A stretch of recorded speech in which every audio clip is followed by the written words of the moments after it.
We have a very long agenda, gentlemen, so I'll try to go through this as much as I can. Before we start, I'd like to get roll call. So, Rachel. Commissioner Cush? Commissioner Stevens? Here. Commissioner McAdoo? Commissioner Rather? Here. Commissioner Johnson? Here. Commissioner Reed? Here. Chairman Harris? Here. We have a quorum.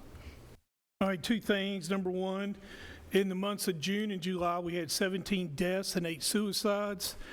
And the reason I tell you that every meeting, also, we had our first meeting with the committee on disbursement of the settlement that we had received. We're in the process of getting all of our guidelines together, and should be able to have that by the next meeting or two.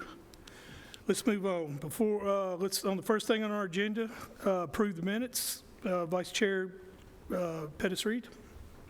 Mr. Chairman, there are copies of the minutes on your SharePoint, Commissioners, but I have gone through these minutes. I find no errors. I move for their approval. Do I have a motion? Do I have a second? Second. Got a second? All those in favor say aye. Oppose? Let's move on. I'd like to announce one Board of Zoning Appeals vacancy, a 5-year term, expires 10/22. I want to announce one Beer Board vacancy, three-year term, expires October 22. I want to announce one Codes Enforcement Adjustments and Appeals Board vacancy, 3-year term, expires 8/22. I want to announce one PBA vacancy to fill retired member seat, term expires January of 28. At this moment, we need to confirm the reappointment of Jim Averwater to the Planning Commission. Do I have a motion? I have a motion, Commissioner Cush, second? Second. Second, Commissioner Rather. All those in favor say aye. Opposed? All right. Next, we have I messed up right there. That is appointed. Go ahead, Chairman. Let me ask a quick question. Why are we announcing a code adjustments appeal vacancy that expires this month? Good question.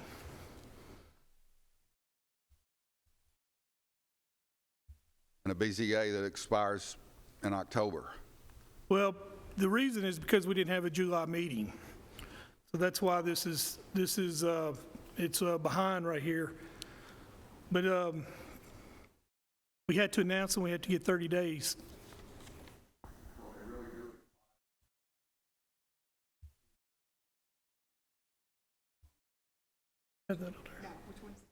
You took Codes Enforcement, Adjustments Appeals Board vacancy, expires in August. What's the other one? Chairman Phillips, what's the other one? Looks like you've got 3 vacancies that expire, all of them expire in October. To me, it makes sense that we've got the wrong year in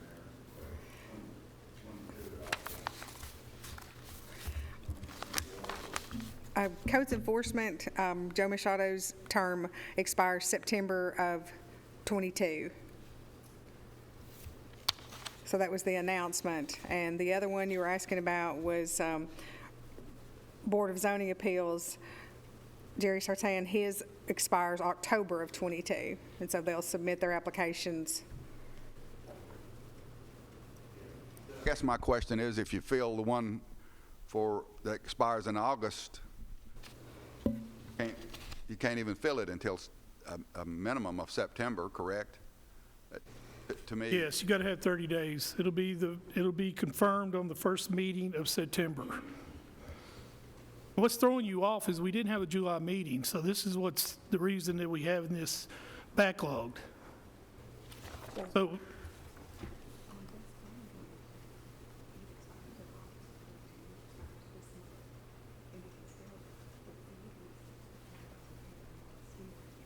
I'm not talking about that. I'm talking about that. Okay, go ahead.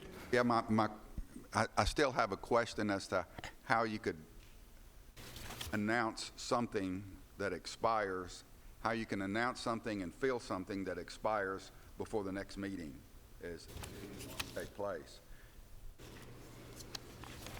I'm confused about that. How in the world could you have something that expires? Nick, help me out here.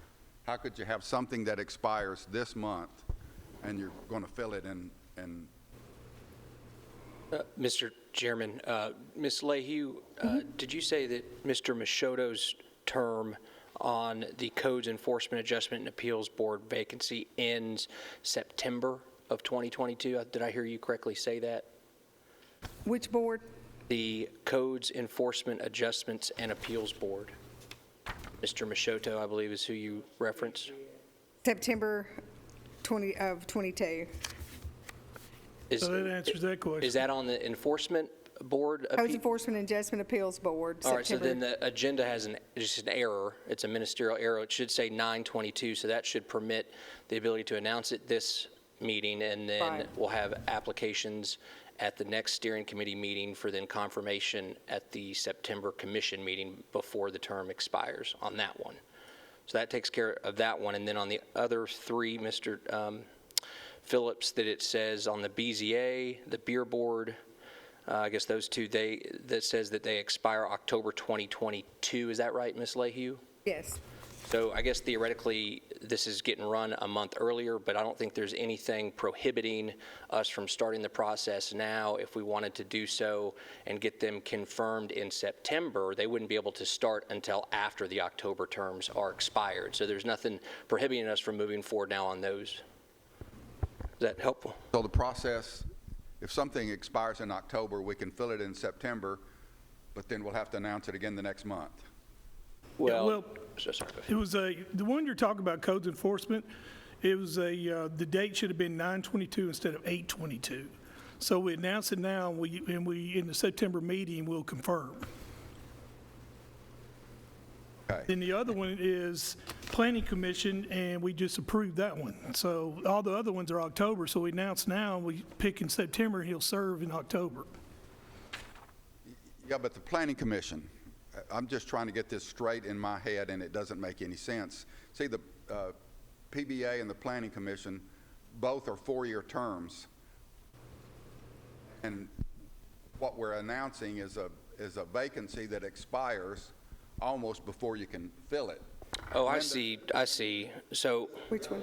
Expire. So I think it's just the way you read it, Commissioner, and I see what you're saying here. So theoretically, under item 2, for the Board of Zoning Appeals vacancy, it's a 5-year term. It's confusing because it says expires 10/20/22. That's the current 5-year term is set to expire then. Right. If it could say October 2027, Okay. but it doesn't, and I guess it's just how one would read it.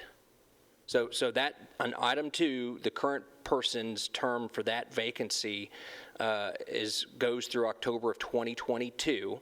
They're announcing it now. In September, people will apply to steering commission to fill that. The commission will vote to confirm that person to fill the vacancy once that term expires in October 2022 for a 5-year term following that. Right. That make sense? Good? You good? All right. Next, we need to confirm the reappointment of Lois Miller and Amber Brown for the Insurance Committee, Citizen at Large. This is appointed by the mayor. So do we have a motion? Mr. Johnson, we got a second? Second. Commissioner Rather. All those in favor say aye. Opposed? Moving on. We need to confirm Robert Wright to the Rutherford County Board of Health. Term expires June of 2030. Do I have a motion to confirm? So moved. Commissioner Cush, second by Commissioner Reed. All those in favor say aye. Aye. All those opposed? Moving on. Item 9, resolution declaring Rutherford County a Purple Heart County. This was brought to us by the veterans, and is Andrew Farrer here? Is he not? Mayor, won't you go ahead and comment on this? Thank you, Mr. Chairman. Some of you may know Andrew. Andrew is part of our new veterans program. He's the one that actually brought me the gentleman and introduced about looking for a home for our new Veterans Center. Andrew is currently, he's been selected to be the chaplain, state chaplain for the VFW. That's probably why he's not here, or he may just forgot. But they have a program, the VFW has a program to recognize counties around the country. And so he sent us this resolution that would recognize and be a big honor for the VFW that Rutherford County be honored as a Purple Heart County. And you see the resolution before you. All right, gentlemen, you see your resolution. Do I have a motion to accept? Mr. Johnson, do we have a second? Second. Second, Commissioner Rather. This, to let you know, is the County of Rutherford seeks to remember and recognize veterans who are recipients of the Purple Heart Medal. That's what this resolution covers. We have a motion and a second. All those in favor say aye. Aye. Opposed? Move on. Next on the agenda is, I'm going to move number 10 down to the bottom. Let's go to number 11. Number 11 is create a historic courthouse museum board of trustees. This is to oversee the museum that we have downstairs. It will be 9 people. It will be appointed by the mayor, and it will be 5-year terms. So do we have a motion to create this committee?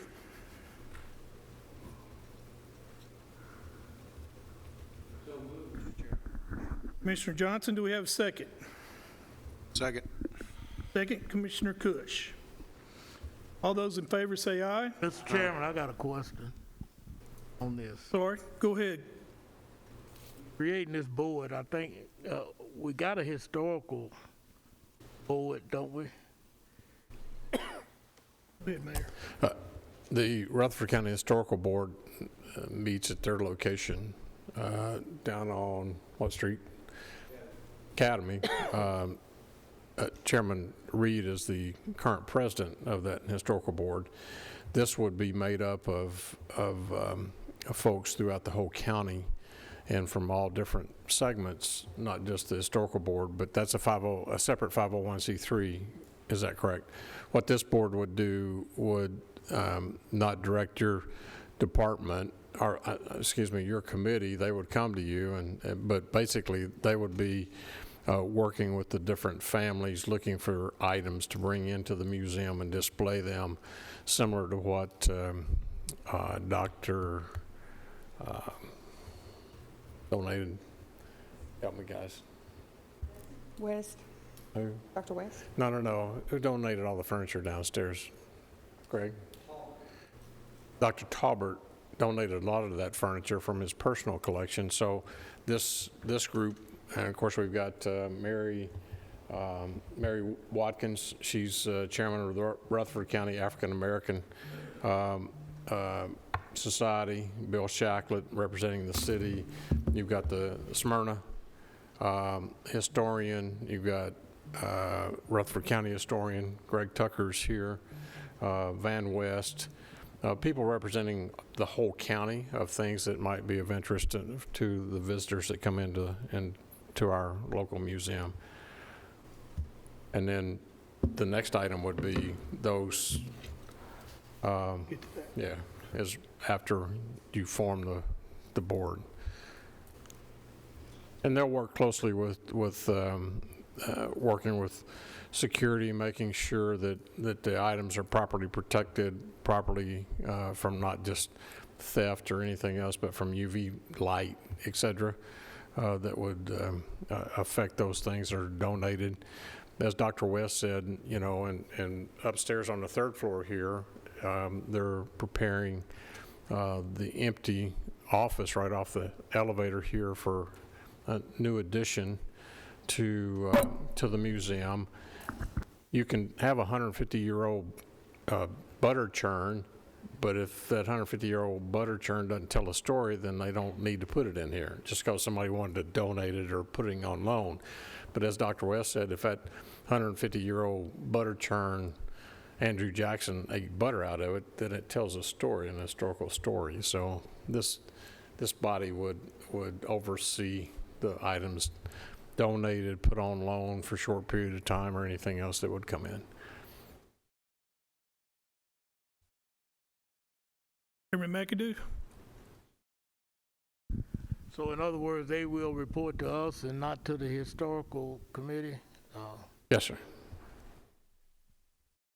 You've got two representatives, I believe, Pettis, you and Carol White, both involved, right, on the Historical Society. Go ahead. Mr. Chairman, I'm so much approve this group of trustees to look after this this museum and how important it will be to Rutherford County. There is nothing within this county or anywhere that you would go of any importance that does not have a board of trustees. If you look at Lineball Library down here, there's a board of trustees. There's a board of directors, but there's also a board of trustees that looks at the financial as well as whatever is there. If you go to the hospital, there's a board of trustees. Anything of any importance has these individuals who are going to be responsible for looking after this and making sure it's taken care of. And I think this is very important. I'm proud of the fact that my name sits there, but I'm going to ask tonight that it be on the record that I abstained from voting on that due to the fact I just can't vote for myself, right, in a situation like this. But I very much think this is something very important and very vital to Rutherford County that we have these. Thank you, Commissioner.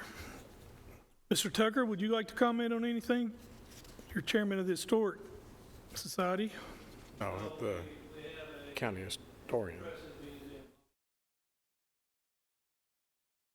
Like, Come up here, sir. just grab a mic, Yeah, grab a mic or come up here. turn it on. I can think of several issues already confronting us. They're private citizens who have artifacts they want to contribute to the museum. We need a board to review those kind of things, determine what we want to take, what will be a part of the museum. And we got a lot to learn, but we just need immediately some kind of body that we can go to with these questions and challenges. And I think the citizen group that's represented in the motion is ideal for that purpose. I look forward to serving with it. Thank you. Is there any other questions? We have a motion, we have a second. All those in favor say aye. Opposed? Next on the agenda is, these are appointments from the mayor and would like to confirm. They are Greg Tucker, County Historian; Pettis Reed, Chairman of Rutherford County Historic Society; Mary Watkins, Chair of the Republic County African American Society, Rutherford County. Bill Shacklet, Murfreesboro City Council; Carol White, Rutherford County Historic Society; Bill Jakes, Citizen; John Lodell, Rutherford County Archives Director; Marty Luffman, Smyrna Historian; and Dr. Carol Van West, State Historian. Those are the ones that the mayor has appointed and asking us to confirm what? Oh, sorry, go ahead. I have a few questions. These are appointed by the mayor, correct? Yes, 5-year terms. 5-year terms. Are they paid? No. So, okay. Do they answer to the mayor, or the full commission, or? No, all boards, they'll answer to us, but the mayor appoints them, but they answer to us. All right. Yes. Thank you.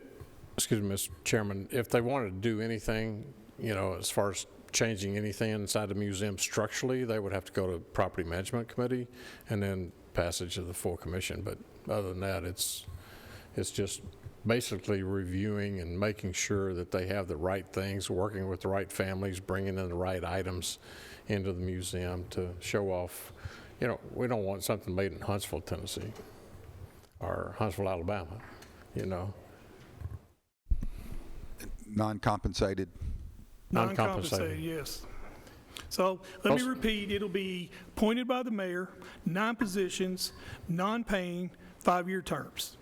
And they will answer to the they'll answer to property management, and then they'll carry from there. Is that correct? Yes, sir. All right. Well, I've listed all the names of the ones that have been appointed by the mayor. We need to confirm them. Do I have a motion to confirm?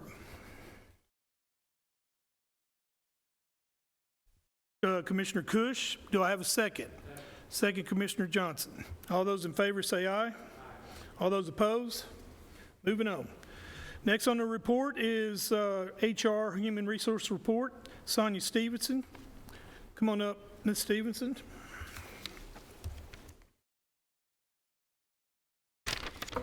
Good evening.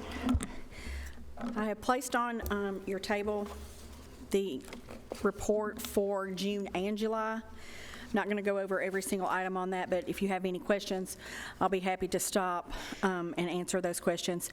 ADA, the ADA report is about court assistance, accommodations, hearing interpreters for hearing impaired, signage, those type things. We had 10 in June and 6 in July. The biggest items to note is our leave. Our leave we had under the leave section, it's not only FMLA, but it's extended sick leave and also COVID leave and military leave.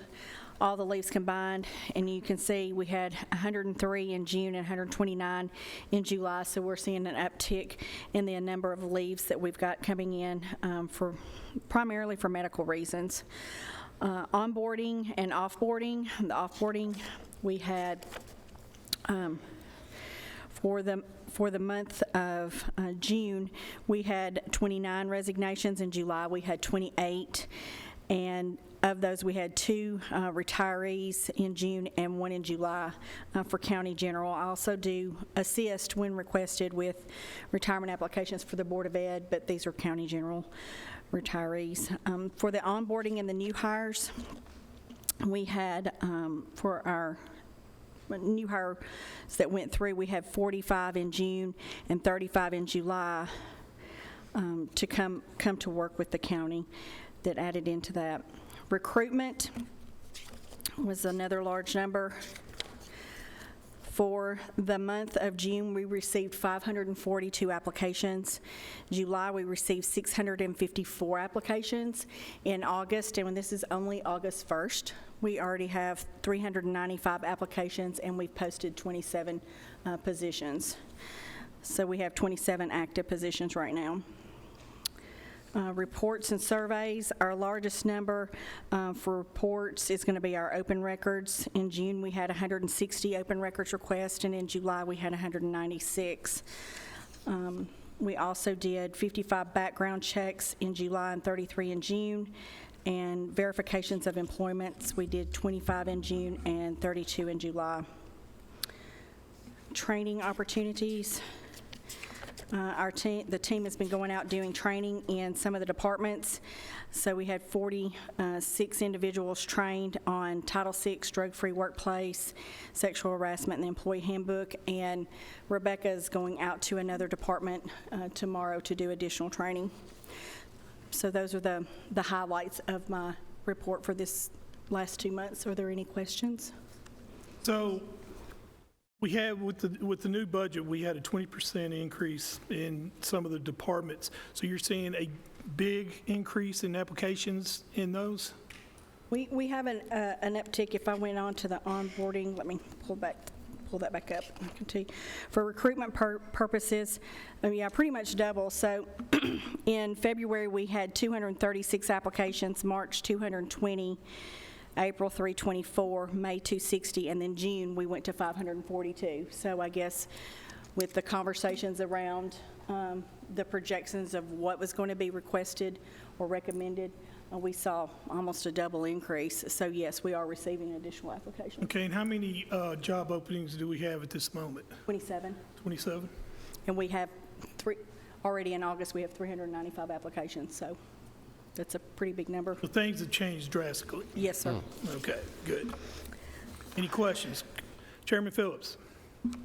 Sonya, you've got a large number of applicants. When you receive those applications, and you go through them and you select a certain amount to interview, do you respond to all of those applications, or do you not respond to the ones that you don't select? Yes, sir, we respond to all the applicants. If they're, don't meet the minimum qualifications, they'll get a letter that says you don't meet the minimum qualifications for the job. If they meet the minimum qualifications, but maybe there's candidates with higher qualifications, we'll thank them for applying and say you weren't selected. We have other applicants from which to choose from. Anybody that's interviewed gets a either a phone call or an email. I know that if I sit in on the interviews, I always call the applicants and let them know personally. I think that's important for them to get, you know, a phone conversation, especially if they've interviewed. But then we will also follow up with an email. So. Everybody that submits an application gets some type of a response. Yes, sir. Well done. Thank you. All right, I need a motion to approve Sonya's report. Do I have a motion? Commissioner Chairman Reed, do I have a second? Second, Commissioner Johnson. All those in favor say aye. All those opposed? Moving on. Next, we have military leave. Sonya, go ahead and get us caught up on this. I know this has been on our agenda last month. Okay, so left on your desk, the leave form that we're going to be utilizing for all of our departments.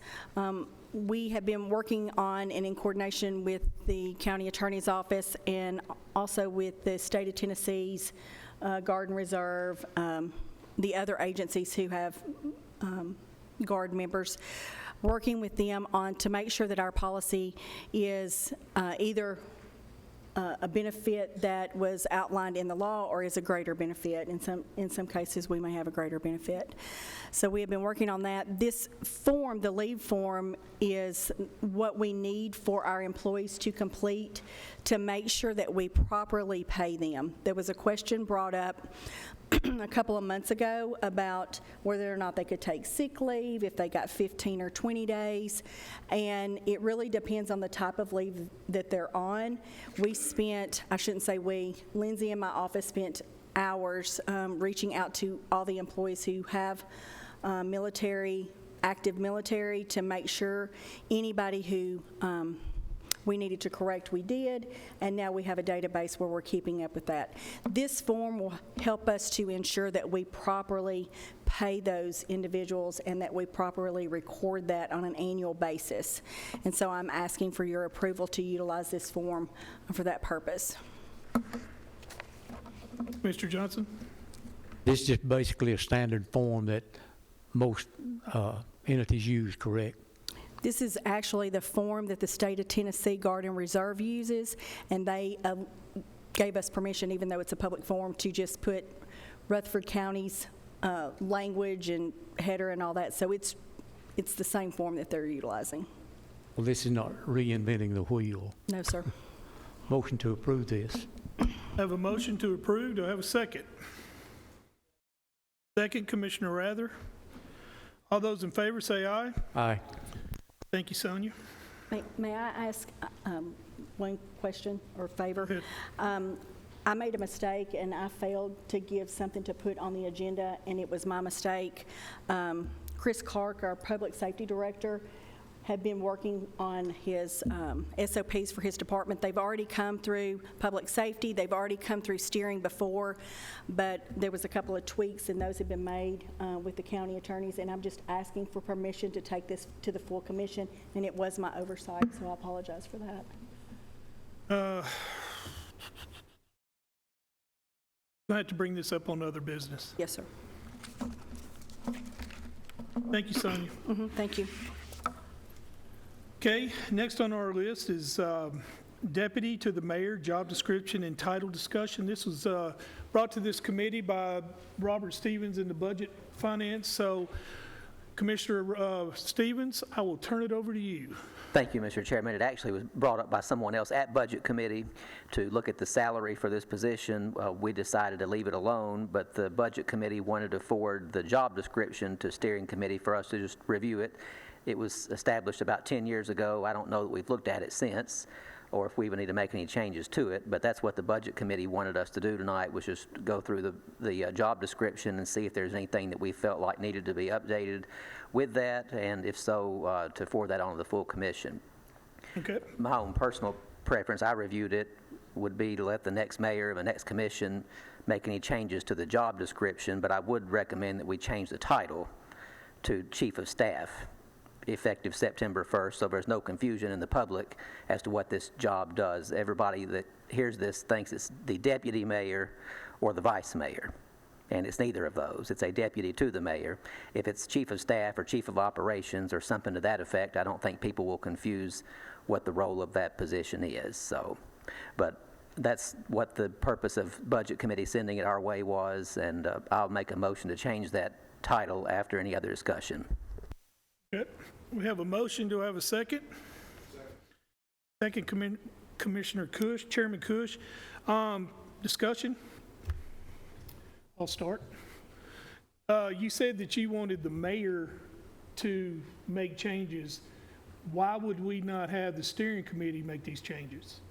I mean, I'm saying he can recommend something, but the steering will change it and then go to the full commission. No, what I said was we've got a new mayor coming in a few weeks and a new commission, so instead of us changing this now, why would we do that with 4 weeks left on the term? Just let's let the next commission and the next mayor work it out the way that they want it to be. Okay, so you're saying let the new mayor come in, add, take away, whatever he wants to do, recommend it, and then come to the steering of the new commission. Let the commission and the next mayor work it out in September, however they want it to be. All right. Is there anybody? Go ahead, Commissioner Rather. I've looked at the most recent one and the one from June of 2017, I think. And it's pretty clear that the new one was somewhat customized to fit the deputy to the mayor that was being hired. So I agree with Mr. Stevens, Commissioner Stevens, that right now this is a waste of conversation. Let's let the new commission, the new mayor, and then we bring it up then. We can talk about the title then, but I do also agree 3 times today I've had to correct people because they thought he was a deputy mayor. 2 of them said deputy mayor, 1 said vice mayor. I said, no, he's deputy to the mayor. He's not the mayor. There is language in here that needs to be talked about, but I think it needs to be talked about with the new mayor, the new commission. We can iron it out, vote on it, and move on. But I think right now it's really premature to even be discussing this. That's my thoughts. Okay. Well, let me see if I can help on some who don't know. Deputy mayor, which you're making a motion to change the name to chief of staff, am I correct? All right. If something happens to the mayor, in line is the chairman of the commission. If something happens to the chairman of the commission, then it would go to the pro tem until an election. So the deputy mayor, or how they say it, he does not go into effect as mayor if something happens to the mayor. You knew that, right? Okay, everybody knew that, right? Okay. All right, we have a motion from Commissioner Stevens. Do we have a second? Oh, got a second, all right. Yes, Sonia.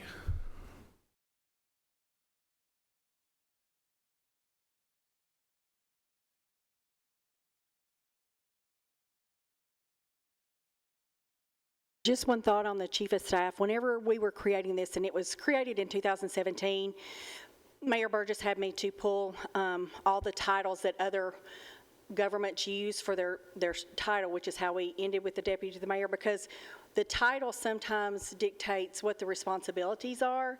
And with chief of staff, that title came with chief of staff meant that all the department heads would report to the chief of staff as opposed to the mayor. And the current county structure is that the department heads report to the mayor. And so that was part of the reason why we didn't use the chief of staff at that time. It could be that we could outline the responsibilities, but I wanted you to be aware that's why Mayor Burgess felt like the director still needed to report to the mayor, and he didn't want there to be any confusion as to what the reporting structure was, and that's why the title came to be. There's other titles that you can use, but I just wanted to explain why that title was used. So you're saying chief of staff has its own, in our policy handbook, it has its own? No, I'm saying that other agencies that use the title chief of staff, what it implies is that the staff that typically reports to the mayor for our county, those would report to, the only person that would report to the mayor would be the chief of staff. All the department heads would then report to the chief of staff, if that makes sense. And that, if you're talking about letting the next mayor may say that's okay, but the title needs to really reflect what the duties of the position are going to be, if that makes sense. Well, I don't see why we can't say mayor's chief of staff. You have a problem with that, Robert? Everybody good with that? Any discussion? Mr. Chairman, I would point out that several years ago, Joe Gurley brought this very point up, and he was the only person that voted for changing it. Everybody else voted no. We didn't think we needed to do that, and his point was that people are going to confuse deputy to the mayor with some kind of authority that it does not have, and everybody else except him shot that down, and we should have listened to him. So I want to make sure we get that corrected tonight and give him credit for his idea. Any more discussion? Commissioner McAdoo. Instead of chief of staff, why can't we go with chief of operations? Well, wouldn't that kind of... And that would alleviate the staff completely from the job title. Because basically speaking, chief of operations, he's going to be under the mayor, and he's going to be performing duties that the mayor give him. If I'm not mistaken. So chief of operations would take care of not having chief of staff or deputy director or whatever. Why can't we go with chief of operations? Hold on, I'll get that answer for you. I don't know if you heard, Commissioner McAdoo wants to know about chief of operations, which I think that would kind of interfere with the other departments, wouldn't it? So just think of when you're titling something, what that responsibility is going to be. And to go back to what Commissioner Rather, the original job description that was done in 2017, it's more administrative in nature. And so the intent and the purpose when the commission voted to put this position in for the mayor was to give assistance to do research, to go to events that the mayor couldn't attend, to attend meetings on behalf of the mayor. If there were 2 meetings going on at the same time and couldn't be in both places, that they could divide and conquer. Special projects, special assignments, and really whatever the county was dealing with at that point in time would be where the assistance would come in. Now, Commissioner Rather mentions that the revised job description, which we just recently revised, was just to add in some additional duties that our current deputy to the mayor has been able to achieve. Not that it was written in advance of him being hired, because he was brought in 2018. This was just an update to say, in addition to the duties that were originally established, these are some other functions that the deputy to the mayor had been doing. Now, to your point about the what did you call the title? Chief of operations. So you have to think the responsibilities of the mayor. So if you say chief of staff, then that means the staff that would historically report to the mayor would then report to the chief of staff and have that reporting structure. The chief of operations would be that person would have, ultimately the mayor could say, no, that's not what we want to do, but it implies that person is responsible for all the operations. So how do I explain it? If I could think of a department, I'll use public safety just because that's a bigger department. It's got multiple divisions. If you said that this was the chief of operations, then what would happen is the public safety departments, currently Mayor Ketron's process, is that the department heads meet with him on a weekly basis, or at least every other week. So in this scenario, Chief of Operations means that those departments would meet with the Chief of Operations to discuss, and then if there were any questions that they had to relay, then that would go back to the mayor for an ultimate decision. So I mean, you can call the person in this title what you want, but just whatever the title is has to typically reflect what those duties are historically across, it'd be like HR, my title, I don't do all the finance stuff, so you wouldn't want your finance director to be called your HR director. It's kind of the same scenario, if that makes sense. And I'll be happy if you want me to bring, to research current titles and trends and stuff that they use, or if you want to change it and then talk about it again later, that's fine, but. Well, I know, here's what I think. I think that I have no problem changing it to Chief of Staff, but I also believe that with the new administration coming in and the new commission, that we bring this back to steering on the new administration and we will change the job description to say Chief of Staff. So that's doable, right? Yes. Okay. I mean, you can. That's where I'm standing in on this. Go ahead, Chairman Cush, you want to say something? I was just perhaps going to give a more neutral or benign title of, I had two. Which one did I want to say? Executive Staff Officer. That covers a lot, but also gives no real, to the point of it's not beholden to anybody. Executive Staff Officer or executive, or Senior Administrative Officer is also one I had down too, so. Right. A million of them. Right now, we have a motion from Commissioner Stevens, and we have a second from you, Chairman Cush.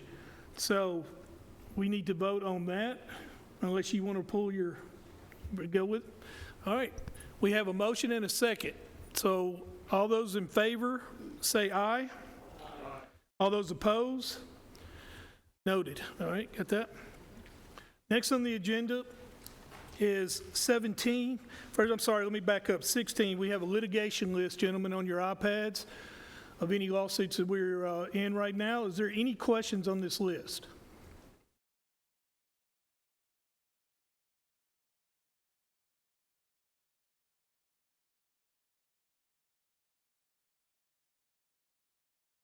None?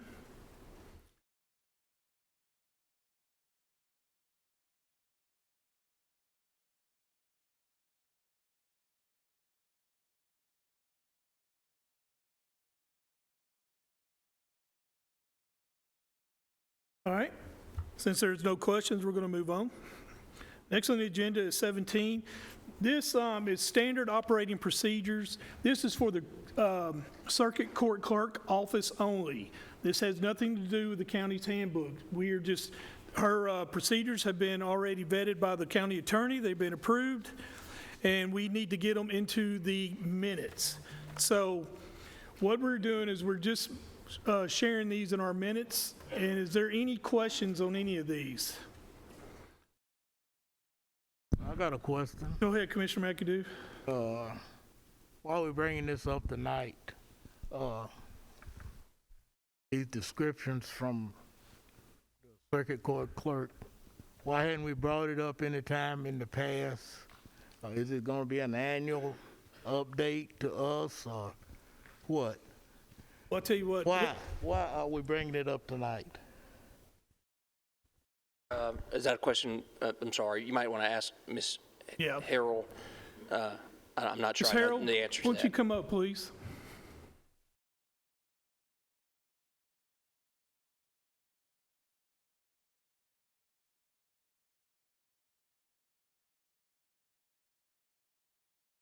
Go ahead.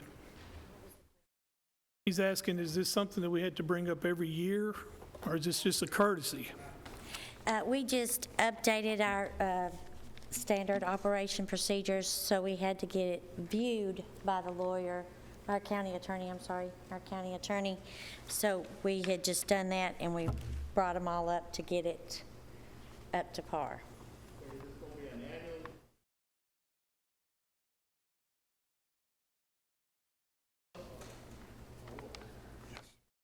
Yes, because it's a, yes.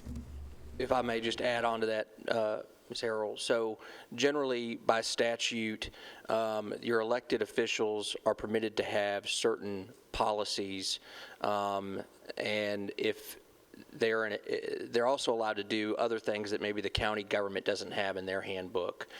And I think what Ms. Harrell's trying to accomplish is, the Commissioner Harris stated, is to get this on the minutes so that when it comes to the commission, they can be formally recorded before the legislative body and with the county clerk officially on the minutes. I have not looked at these completely yet. Melissa, I will try to do that between now and the Thursday's commission meeting. And if there's any changes, we'll ferret those out. And if there's any that need some tweaking, let's go ahead and get the ones that are good to go on next Thursday. And if there's any that we have to hold back until next month, we can do that. But I can look at them as quickly before the next commission meeting. So do we need to do a motion on this, or we just simply state it in our minutes? I think it's a mere formality, but if you want to do a motion to push these on to the commission to recognize them as being recorded in the minutes, I think that's appropriate. Okay. Everybody understand it? Do we have a motion to forward this to the main commission? So moved, Mr. Chairman. Mr. Johnson, do I have a second? Commissioner Reed, any discussion? Excuse me? Look at these? No. This is the county clerk. They're their own department. They're elected official. County attorney, yes, I will look at them. I think he meant to say. I think county mayor. Happy to do that. Yes, sir. Yeah, we've sent him to view. And I'll make sure that they're good to go before Thursday. Okay. I have one question. Go ahead. Melissa, is this basically a standard that is nationwide or that's approved by somebody? You know, this is not opening up Pandora's box, right? No, sir. This is a standard to go by, correct? Yes, sir. Okay. It's just a standard operating procedure, just like our deposits and things like that. Just little things that we've learned in TCA codes, things like that. So there's nothing here that would cause any heartburn for you or anybody else, correct? No, sir, not that I'm aware of. I hope not. No, sir, there's not. Thank you. You're welcome. Thank you. All right, I got a motion and I got a second to move this to the full commission. All those in favor say aye. Aye. Opposed? Moving on. Next is Insurance Committee Resolution, crime insurance in lieu of bonds. Is Ed Elam here? Ed, come on up. Thank you, Chairman. So the Insurance Committee made a recommendation to be forwarded to the Steering Committee Thursday. And what the recommendation is, basically, with Britt, we didn't have criminal insurance policy that covered elected officials like the bonds do. The insurance policy that we have now with travelers, when we changed to Princeton didn't have the same crime policy that Britt had, but with the combination of the two, with travelers being the crime insurance policy that we have and we've adopted, it does have the crime policy that we need in order to cover the elected officials and certain department heads like your finance director and everything. So the bonds that we have for those officials, we are asking to change from the bonds to go to the insurance, crime insurance policy that Travelers has, that we've already adopted, and to do away with the bonds with one exception, and that would be with the trustee. The trustee's bond is going to be over $22 million. So the crime bond limit is $500,000. So we couldn't raise everybody's limit to $22 million. It'd be feasible. So everybody else will be at $500,000, and then the trustee, we will do a separate bond for him. That would be over $22 million. the insurance is already in place with what we adopted with the combination of Princeton and then Travelers together. So we're actually duplicating the bonds that would go into effect in September.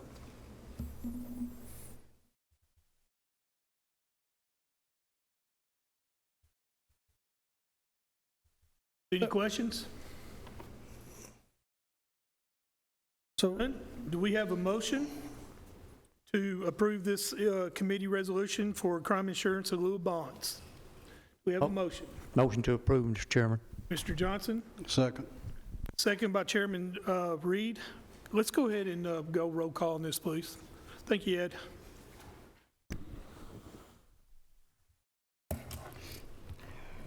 Commissioner Cush? Yes. Commissioner Stevens? Yes. Commissioner McAdoo? Commissioner Rather? Yes. Commissioner Johnson? Yes. Commissioner Reed? Yes. Chairman Harris? Yes. one other thing, if I could have a motion, I think we have to, for Tennessee codes annotated, that a motion for the public official bond for the trustee for $22,178,500 to be effective September 1 of 2022. That would be a separate motion. That would be a separate motion, Yeah. yes, sir. All right, do we have a motion on that? So moved. Commissioner Johnson? Second? Commissioner Rather? Roll call on this again, please. Is that it, Ed? Yes, sir. Thank you.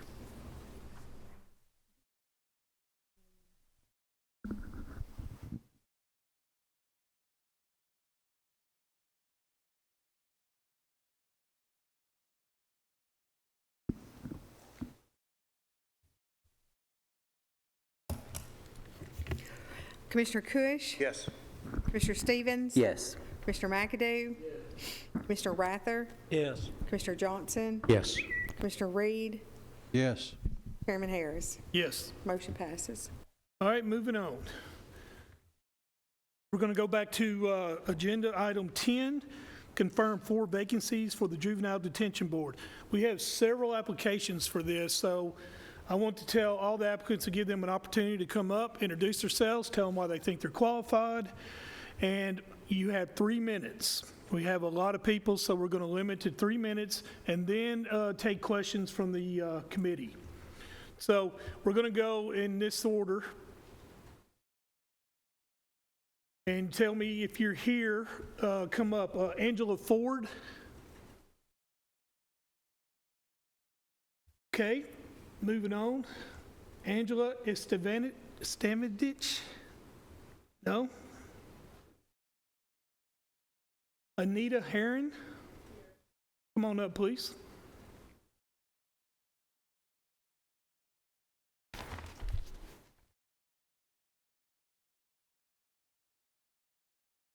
Hey, Ms. Herron, thank you for coming. Yep, turn around face. Good evening. This is the jury.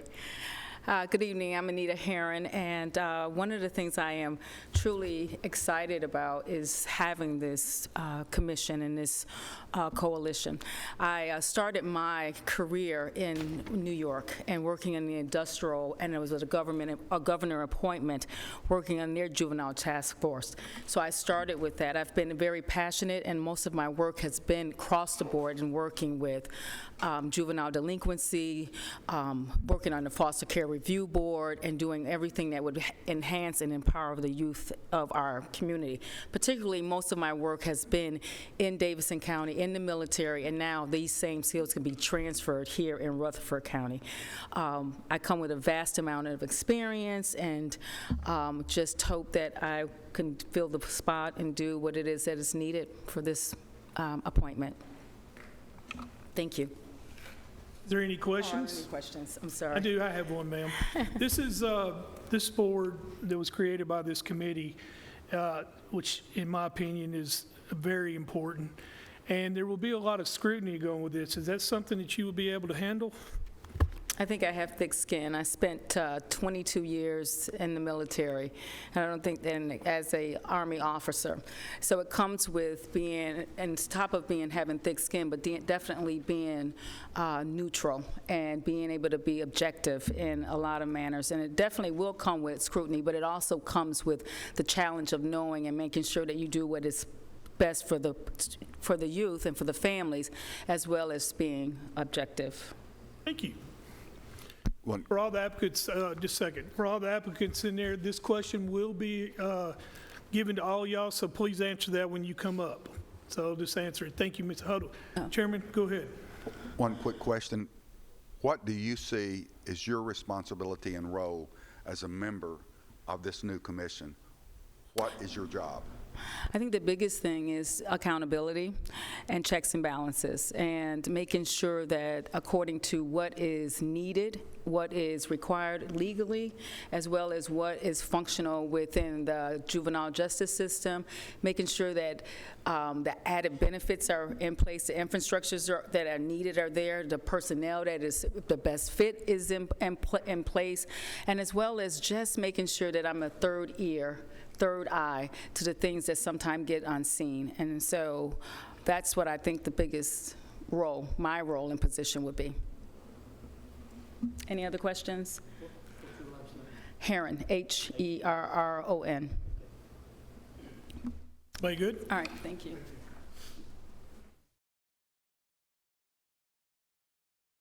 Christy Siegler. Claire Maxwell. Hello, Ms. Maxwell.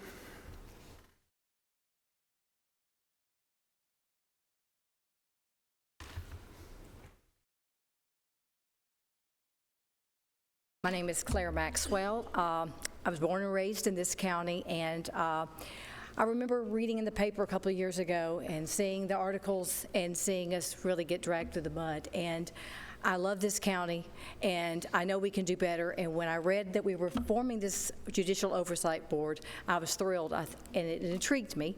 And then I read further, a couple of pages later, that they were going to be forming it now. I said, you know, this is something that I think that I would like to do. I'm a mom. I grew up here. I've worked at a comprehensive high school, Riverdale High School. I've been around a lot of children that are at-risk youth that need extra eyes and need more attention, and I think that I could bring a fair and balanced perspective to the board.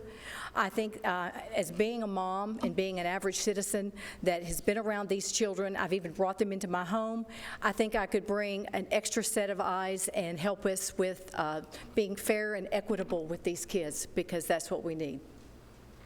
Thank you. Any questions? Sorry. And you're currently an elected official of the school board? I am on the school board. That is true. Yes.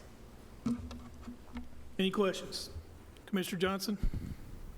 As a mother of a young son, I'm sure you've got a lot of experience along that line also. I did. I have 4 sons, all within 5 years. So I've always had kids at my house, and my there were some difficult days, I will tell you. I've had my own, lost a son. 2013, I lost a son. He went to a party, took something he shouldn't have, and got the call that nobody wants. And I have just basically, since that time period, focused on kids and telling my story and making sure no other mother has to go through what I did. And I think it's had an impact. I know his short life on this earth impacted a lot of people. And I feel like it's in my heart that I need to do what I can to help this community. And that's what I do. You've had a lot of on-the-job training, haven't you? I did. Yes, sir. Mr. Chairman. Just the same question, Ms. Maxwell. What do you consider the roles and responsibilities of the board, and then you as an individual member of the board, what would be your roles and responsibilities? I believe the board needs to be a second eyes and ears for what's been going on in the courts. And I believe that there is very much a need for law enforcement and for those with a legal background. But I also think it would be nice to have someone like myself I don't come from the law enforcement or the legal background, but I've been around these kids, and I've worked with these kids, and I know a lot of them need just someone to be fair and equitable with them, and not just take the key and throw it away. And I feel like I can be that person. I can bring some balance and another set of eyes from a different perspective, because I'm a mom first, and I also have been teaching at Riverdale as an EA with a lot of these kids, and that's what I feel like I could do. I could bring an extra set of eyes and a different perspective. One just quick follow-up to that, roles and responsibilities. How does it differ between, I don't know how else to put it, but punishment versus rehabilitation? What is your view as to what's happened in the past and what's happening now and what should be happening on that board? It's a fine line between punishing someone for something they've done in the past and seeing the potential. I believe that you can reach a large segment of some of these children, but there also has to be accountability as well, and they can learn from accountability as well. It's the role of this committee, I believe, to make sure that we are fair to these children and we give them that chance, because a lot of them just need another chance. And that's what I feel like the board can do. They can make sure that we're being fair to these children, because that's what they need. They need fairness. They may have had a bad way coming up, but we can help them. I have a question. Yes, sir. All right, Ms. Maxwell, I am aware of your story with your son, and you know that for 4 years I've been preaching on this. I have done everything that I can. What I need to know is, do you feel that one of the jobs of this board is to policy? And do you feel that more comprehensive drug education is needed? Absolutely. The thing is, you don't have to be a drug addict to not wake up tomorrow. And I don't realize, even though it's in the news all the time, I don't know that our kids really are getting that message. They've been through a lot with COVID, and they think that this is easy. We'll take this pill and we'll feel better tomorrow, or I'll feel better in a couple of hours, and they don't realize what it can do. My son wasn't a partier, wasn't someone that the rest of his friends would have said was even reckless. But he took something that summer, and he didn't wake up the next day. And if I can hammer that message, they need to know that this stuff can kill you the first time you take it. And that's what I think is very important. And yes, I absolutely think we need to have more comprehensive drug rehabilitation. Okay. Any other questions? Thank you, Ms. Maxwell. Thank you. Elizabeth Wright.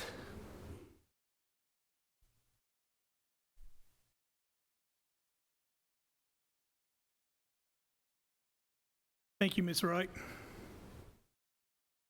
Hi, my name is Elizabeth Wright. I am a professor of criminal justice at Middle Tennessee State University. I've been there for about 7 years. I taught in North Carolina for 11 years prior to that.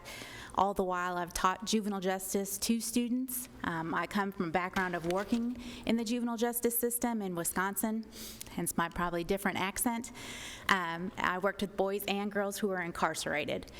One of the things I try to teach my students all the time is that we have to have a really developed understanding of how kids get into the juvenile justice system and what the purpose of the juvenile justice system is, so that we can provide them with the tools that they need, the rehabilitation, but also the accountability that goes along with it, and that it's not always just the juvenile itself that needs any kind of services. We've got to also kind of look at the entire picture, what's going on with families.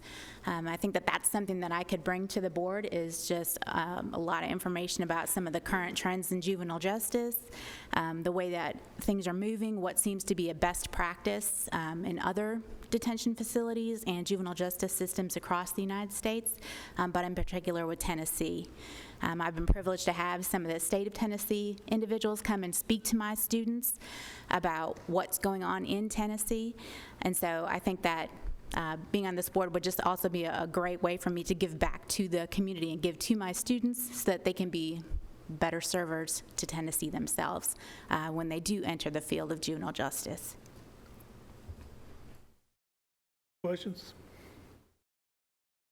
I just have the same, kind of the same one. You've answered a couple of them already, but accountability versus rehabilitation, how do you make the distinction between those differences? I think that with rehabilitation, we really have to have a strong understanding of what were the particulars that brought each child into juvenile justice, because it's not going to be the same story for everybody. And so it can't be a kind of a one-size-fits-all type of a perspective in the detention center or any juvenile justice facility that we have.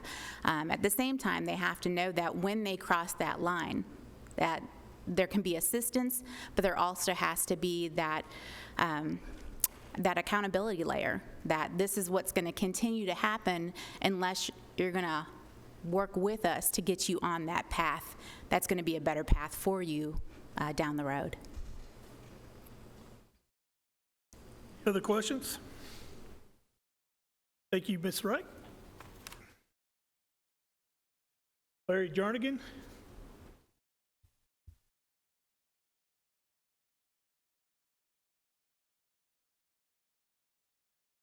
Leslie Ann Collum.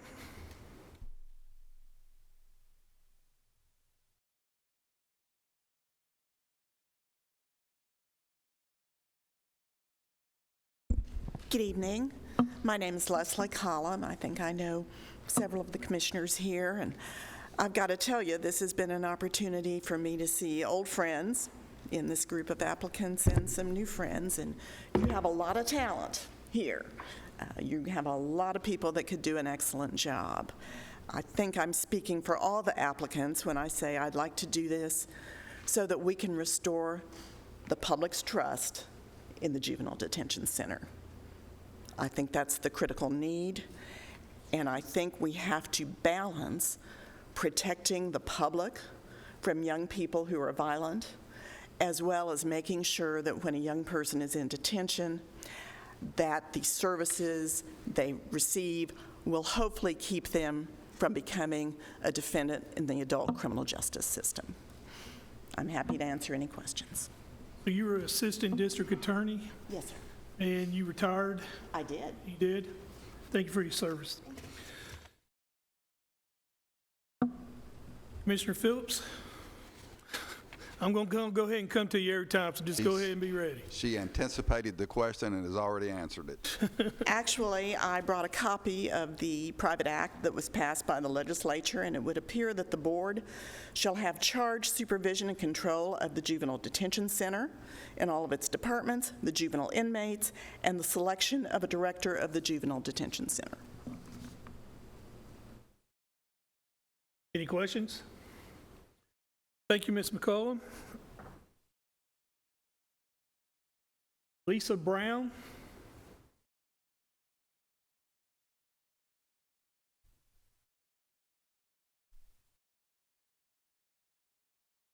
Margaret McLeod.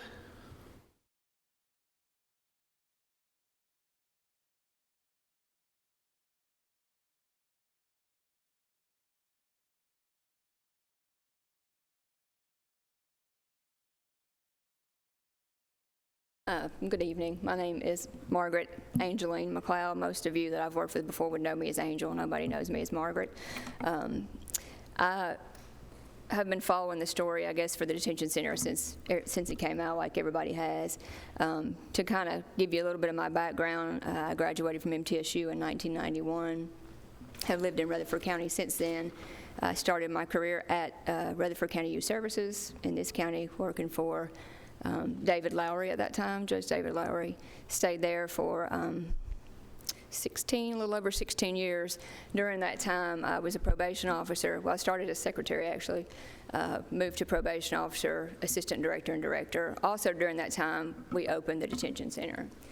So I was among the staff that actually scrubbed floors, painted walls, spent time that I wasn't paid for, a lot of those things. So, and I stayed there for, like I said, almost 16 years. While I was there, I went to law school at night, Nashville School of Law. I see Judge Daniels in the crowd here. I'm sure he's one of your applicants as well. He was one of my professors in law school. Graduated from law school with honors. After I left the Youth Services Department, I went to work for the school system where I was in-house counsel there for 13 years. I am now in private practice, partner in my own firm, and have been for the last 4 years, and represent school systems across Tennessee, specializing in ADA, 504, and special education issues. So needless to say, I have had a wealth of experience with youth. I feel like in my career I have not only been on the juvenile justice side, but I've also been on the advocacy side for children. I consider myself an advocate for children still to this day. I think that I have probably an understanding about the operation of that facility that I don't think anybody else that applies will have, because I understand where it started, and I think I understand where it is now. I would mirror what Ms. Collins said about the accountability and rehabilitation. There's a balance. It's a very complex question. I think there's a lot of things to be considered.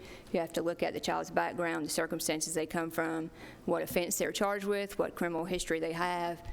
You also have to look at what resources are available in your community and how you compare them with that. To be quite honest, I only know what I've read in the media about the situation with the lawsuit and what's happened, but I do think that I could offer some expertise that you might not find in someone else, because I have had the background in juvenile justice. I'm also a practicing attorney. I really have been in this county since 1991. Now that I'm in private practice, I look for opportunities to give back if I can, and I feel like this is an excellent opportunity. So happy to answer any questions. Questions? Thank you. Michael McDonald. Mr. Chairman. Yes, sir. Interrupt for a second. First of all, I've never met Michael McDonald. The word on the street is, going back up, when someone's not here, there's a assumption or a belief maybe they're not that interested, which is understandable, but I think we need, like I said, I've never met the guy. I have no idea if he walked in here, but having had 19 kidney stones in my life, my understanding, word on the street is, he has a kidney stone, and that's why he's not here. If you've ever had a kidney stone, I think it deserves a little bit of grace. And again, I don't know the guy from Adam.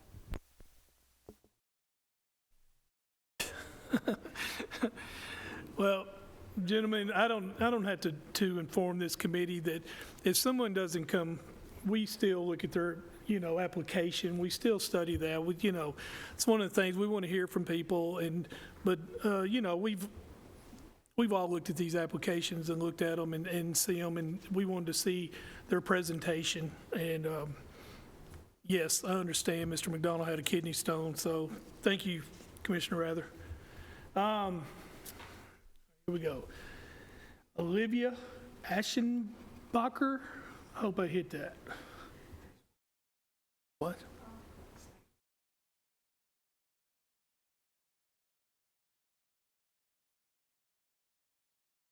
Close. I was hoping I got something right there.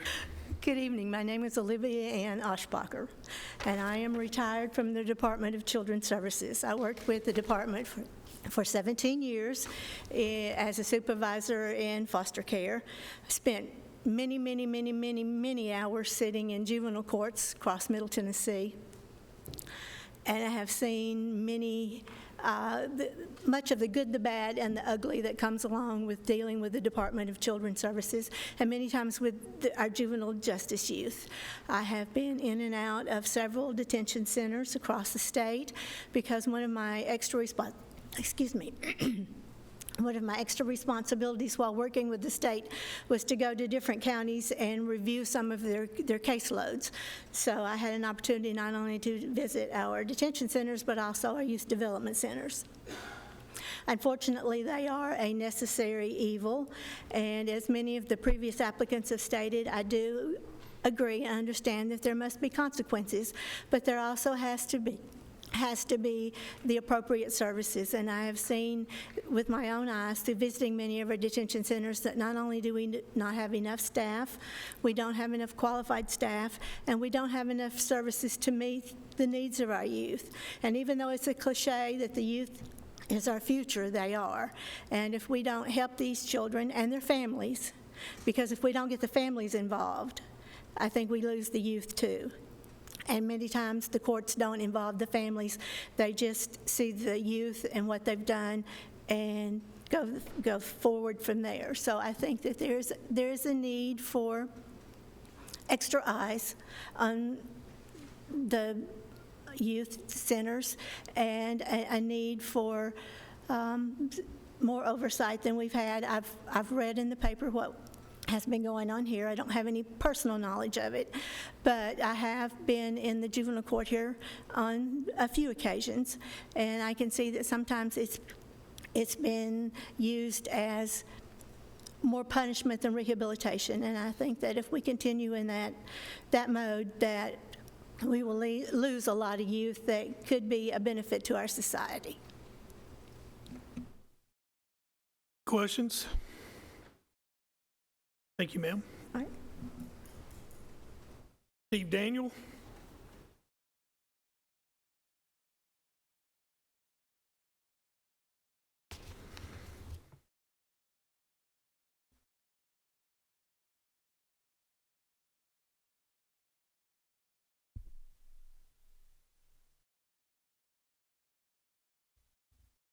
Mr. Chairman and committee, I'm Steve Daniel.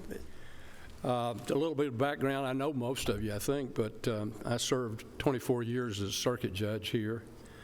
And then I left here and served 3 years as a senior judge across the state, sitting on both the appellate and trial courts.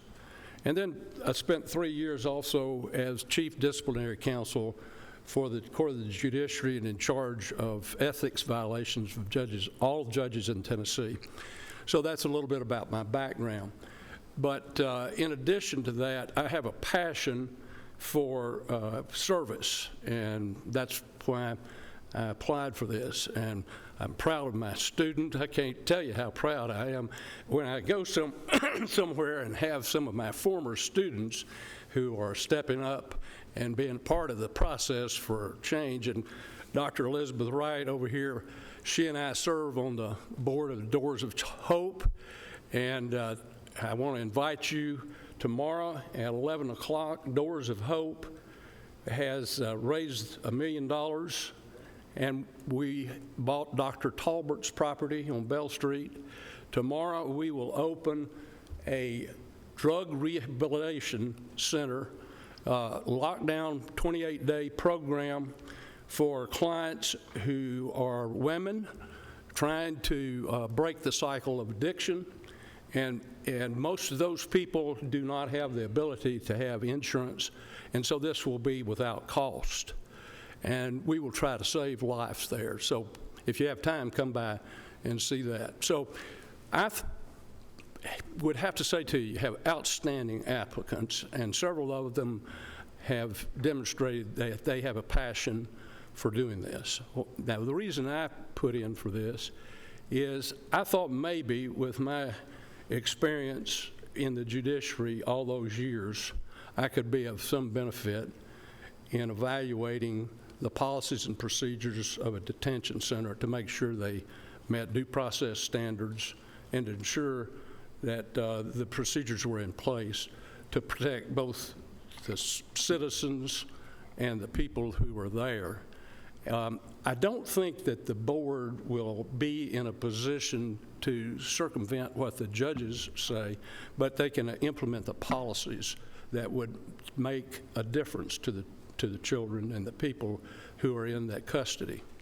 And the last thing I'd say, I don't want to use all of my time, but when I was a trial judge in dealing with criminal cases, and most everybody, you got to understand that most everybody that's involved in the criminal court system will ultimately get out. They're ultimately going to serve their sentence. And so the delicate balance that existed would be to figure out, when they then came back to you to try to get out of jail, when they were ready. And you've got to make a decision when they're ready and when they're not. And I've had people tell me that I saved their lives by keeping them in jail, and I've had people tell me that I saved their lives by letting them out under a lot of conditions. So that's the balance that I think the courts have, but the policies for this board, I think, would be to implement that. And I'm willing to answer any questions you might have. I got one. Judge, thank you. So one of the reasons that we created this board is because we wanted more transparency and accountability. So do you feel with your and I want to say expertise because you served for a long time, that had you been part of this board and we had a situation where we felt that judicial overstepped its boundaries or whatever, I'm not saying that they did or did, I'm just giving you an example. You feel that your experience would be able to circumvent that and be able to give this county the recommendation, or at least stir us in the right direction as to avoid some problem like that? I think that I could raise my voice that particular policy was not constitutional. Well, I'm not saying that. I'm just saying as a policy. Yeah, I'm just saying as a policy, I feel that when we created this board, that one of the things is that we want to be able to have a board who is experienced and knowledgeable enough to something like that happen, we could be able to circumvent or at least advise our county attorney or this body. I think more advise the county attorney. I don't think you can circumvent the judge, but you can certainly. Not at all. Okay. But we do policy. Yes, yeah. I agree. Any other questions?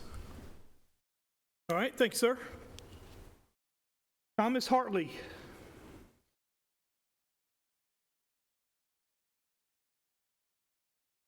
Yes, sir. Mr. Hartley withdraws his application.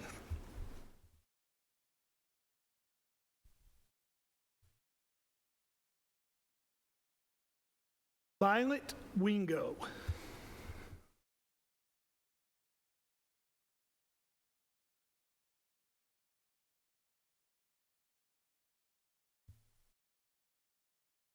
Hey, Ms. Wingo. Yes, Mr. Chairman, Mayor Keatron, commissioners and board members. My name is Violet Cox Wingo, and I have a very strong background in behavioral and mental health. To tell you a little bit about me, years ago when I was working on one of my graduate degrees, the University of Louisville, Kent School of Social Work, for pay, I worked to augment my income. We all know that college students are poor, right? So I went to work part-time. It was at a juvenile detention center, and there I stayed within my scope of practice, but I did do the admissions. And from the admission process, I had several people to come to me to talk about how thorough of a job that I did, and for that they were able to do their evaluations. Going into Chillicothe, Ohio, which is Chillicothe Correctional Institute, I taught college classes to inmates. They were incarcerated, but they were working on their college degrees. Goldsboro, North Carolina, as the director of the psychosocial rehabilitation program, one of the units that I had under my preview was called the forensic unit. We had residents that were adjudicated incompetent to to stand trial. So we had the rehabilitation program. I retired from the Department of Veteran Affairs, the Chief of Social Work Service in 2017.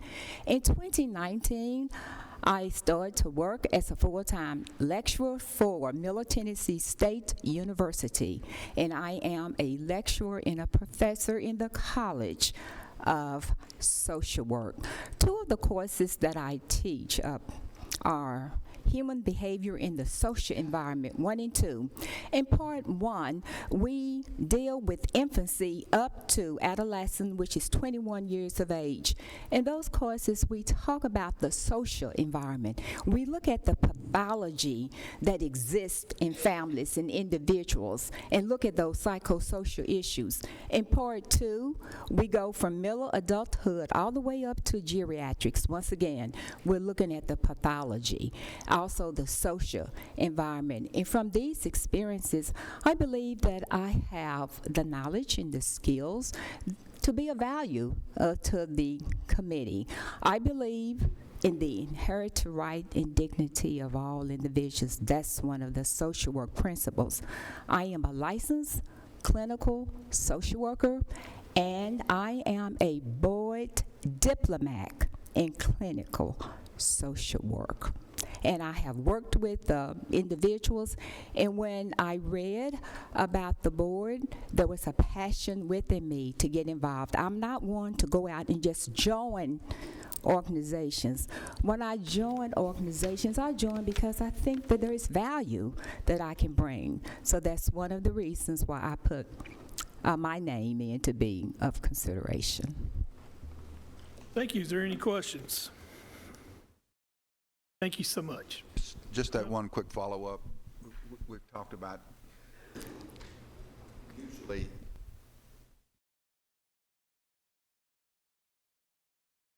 done something, allegedly done something that is not what we consider right. So how do you judge what should be punishment versus the rehab? Where should the emphasis be?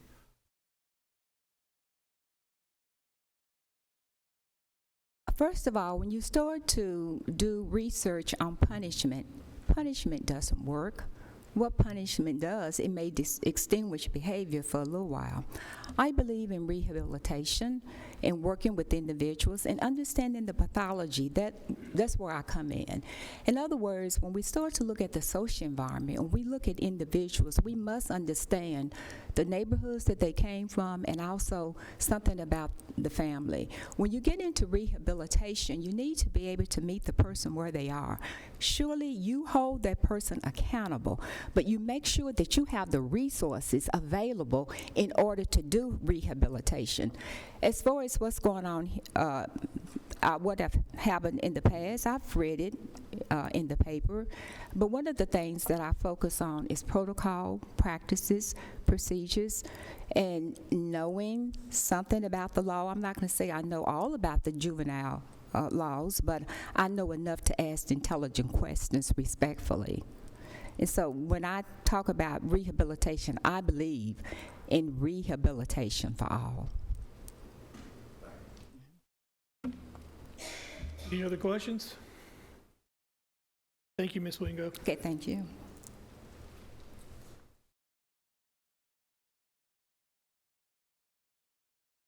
William Coggin.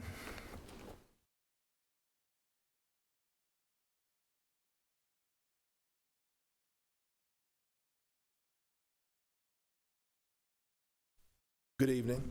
I'm William Robert Coggin. I'm glad to be here this evening. I'm a 25-year employee of National Healthcare Corporation, currently as the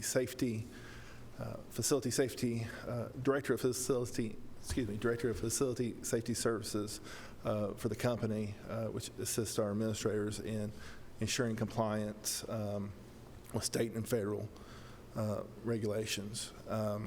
Also on the board of Middle Tennessee Christian School, overseeing the chair of the chair of the Finance and Investments Committee, and also been on the Audit Committee for the last 8 years. So I like to take the operational, I like to take the, my experience in safety and emergency preparedness within HC, along with the operations experience I've had and the governance, and make our juvenile detention center the best it can be. I also failed to mention that I was, early in my career, was administrator and assistant administrator of 2 of our facilities in the company. So, Any questions? Thank you, sir. Just one follow-up. Yeah, if you're going to have to raise your hand quicker. Can't see you. Raised it, but you were looking down. Yeah, I can't. Just one follow-up that deals with roles and responsibilities. Some of the things that you've been doing, your responsibility as a member of this board, what is your main responsibility, and what would, course of action, what would that pertain to? I believe I have a lot of experiences that would help, but I believe the main role would be overseeing the director and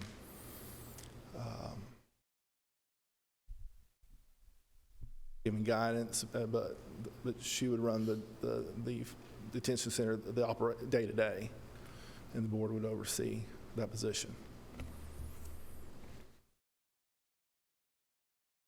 So you have overseen facilities then as an operations? Yes. Okay. Yes. Thank you, sir. All right, gentlemen. It's a lot to take in. Here's what we're going to do. Yes, sir. Oh, well, come on. Better late than never, sir.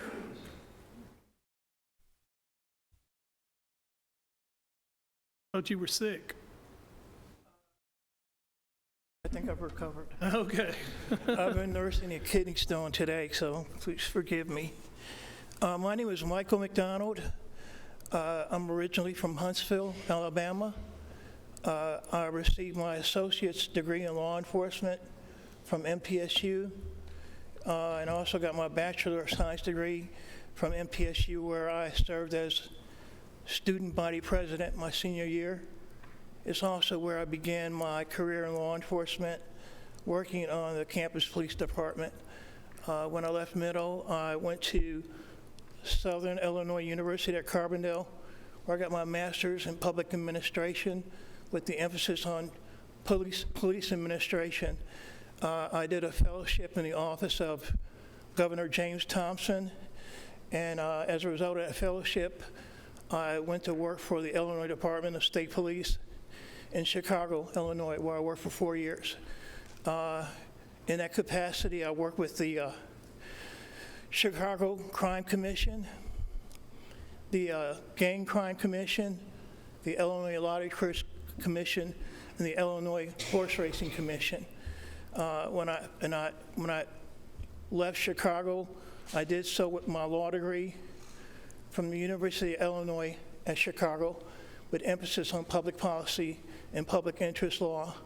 I returned to Nashville and worked for 3 years in the mayor's office in Nashville as one of his special assistants. One of my main responsibilities was compliance with the hospitals, healthcare, and in law enforcement.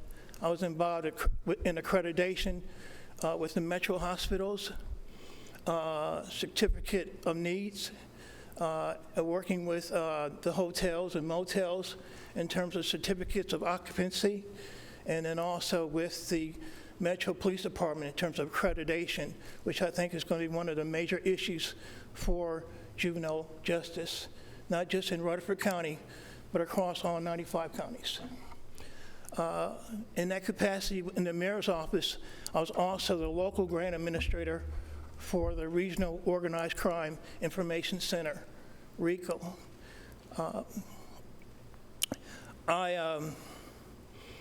I see this position as one of not just oversight, but trying to connect the dots between the federal government and the state government. I was reading a couple weeks ago where the Department of Children's Services actually released some rulemaking mandates that impacted solitary confinement. The problem with that is that most counties, I don't think, even aware of that.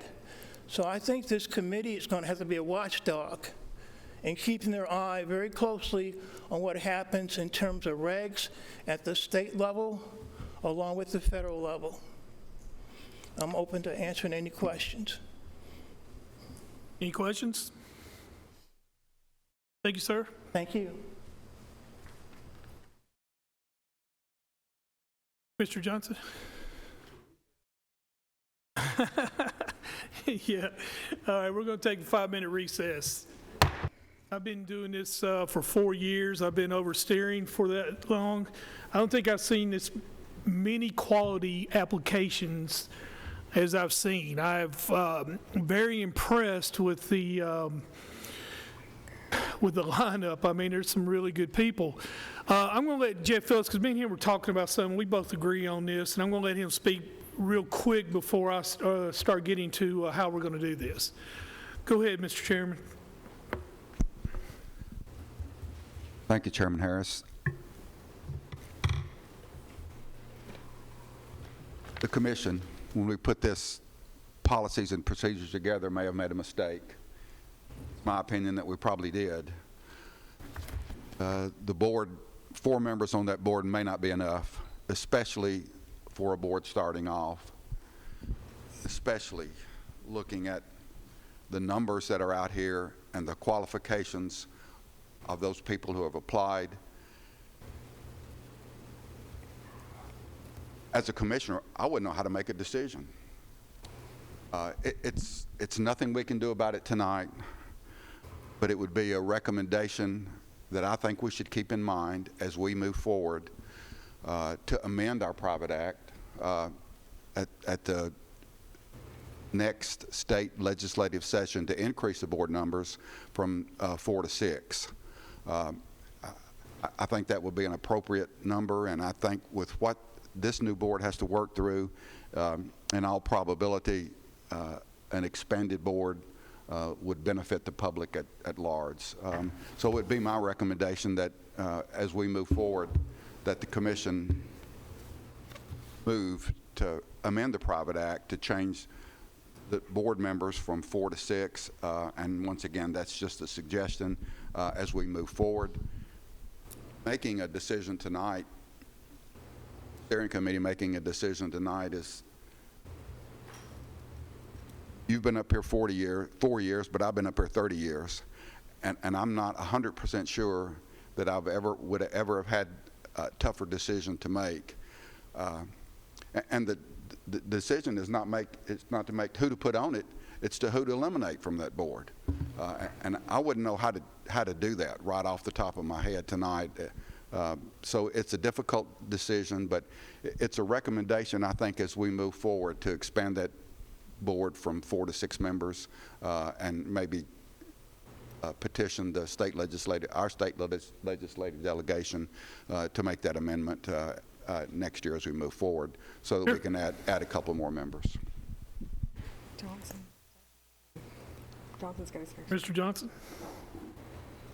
Commissioner Phillips, would you be receptive to the number 7 instead of 6? Because that's usually the general rule of 7, because somebody to break a tie.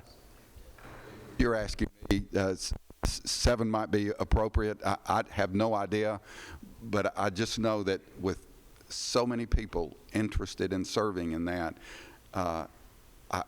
I do believe we ought to increase it, especially for the next few years as we kind of go through this process, because everybody has ideas and suggestions, and the way we're going to learn and move forward is to have more ideas and more suggestions as we move forward. But I'll just leave that up. We just leave that up to the next commission after they're seated in September to make that decision. But I think that the new steering committee after September should have that discussion this fall. Well, I think it would be prudent to have 7 instead of 6, because, and I would certainly support that. Well, the only problem with that is we got to have the chairman of, the new administration mayor is a voting member. Okay, So that. six I plus didn't- him would be 7. Okay, he is a voting member? The voting, Okay, he's well, also okay, chairman. He's also chairman of this board. Okay. Well, I wouldn't have any problem, I wouldn't have any problem with that. Okay. All right, here we go. All right, it's tough, but this is what we are supposed to do. This is what the steering is supposed to do, and we've been together for 4 years, and this is what we do. So here's how I'm going to do it. We're going to go 8 names. We're going to vote on 8 names. We're then going to round that off to 6, and then we're going to round that off to 4. So there's going to be 3 voting. Take your time, read your name. Rachel has to, it's a lot of names, so she has to keep up. All right, ready when you are. Commissioner Cush. Thank you, Rachel. You're welcome. In no particular order, I have Herron, Wright, Cullum, Maxwell, Judge Daniel, Wingo, Oshbacher, and Istvandich. I'm sorry, the last one? No, you heard me the first time. It's Istanvich. Yes. Let me get mine. See, it ain't that easy, is it?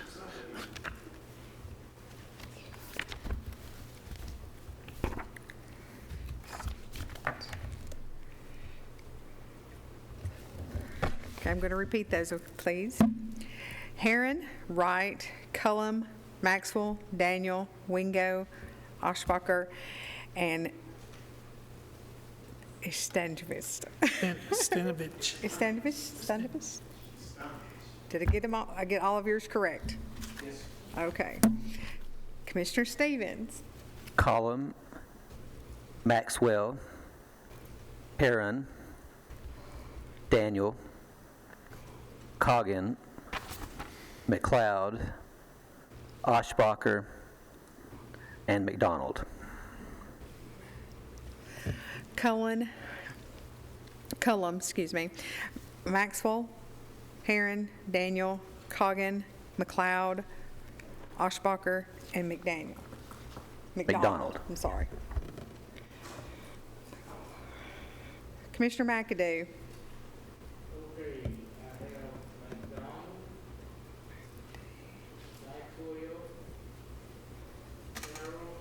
I'm sorry, what was that third one?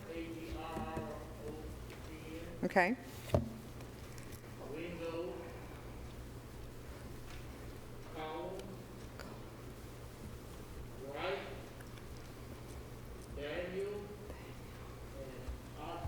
Oshbacher.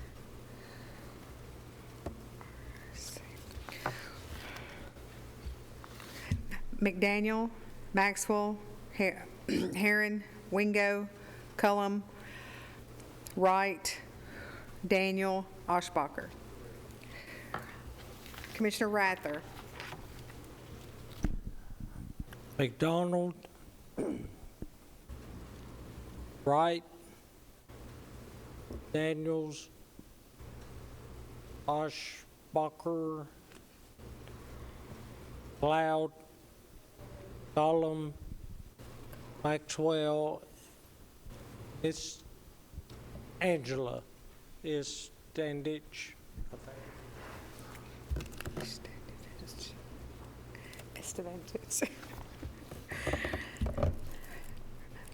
McDonald, Wright, Daniel, Oshbacher, McLeod, McCullum, Maxwell, and Istanvich.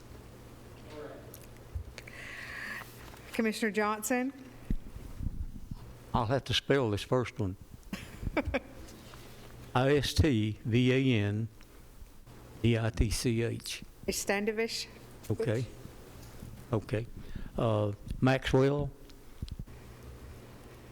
Cullum, McDonald, Herron, Coggin, and Daniel. I think we need one more. Right.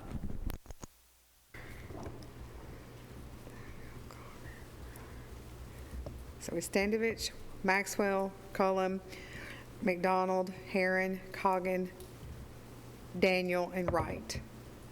Okay. Commissioner Reed. Maxwell, Collum, McDonald, Wright, Heron, Ishvandich, Oshbacher, and Collin.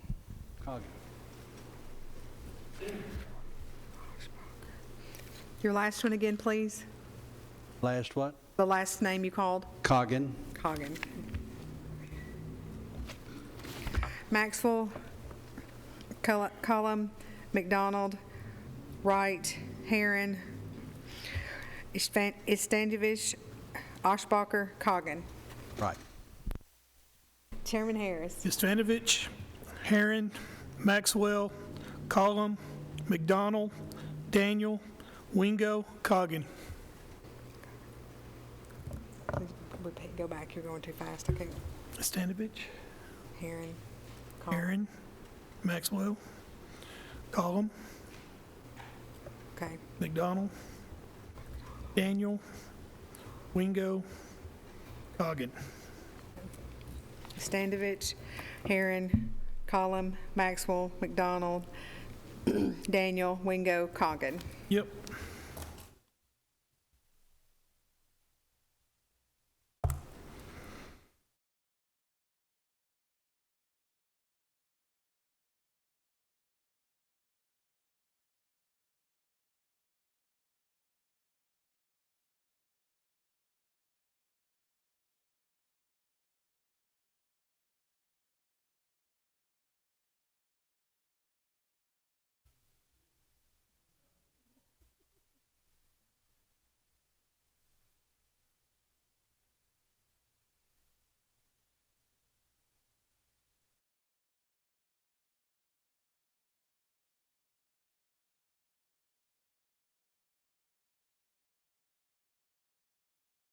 All right, gentlemen, we're now doing 6. So, oh, I'm sorry. Think that'll help? All right.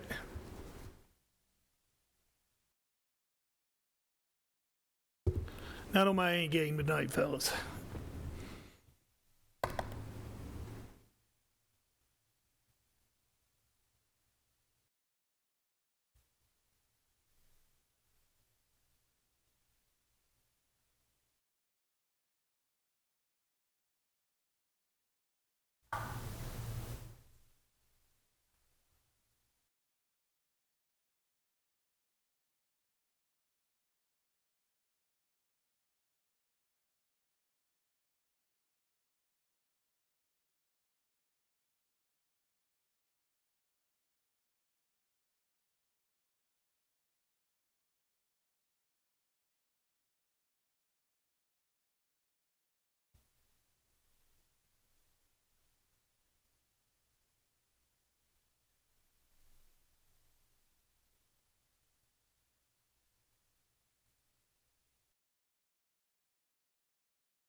All right, gentlemen, sorry. Here's your 8. Colum, Heron, Max, Daniel.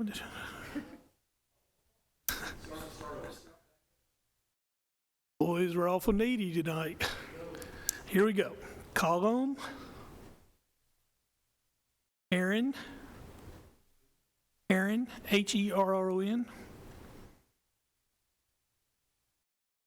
Maxwell, McDonald, Istavendich, Istvanditch.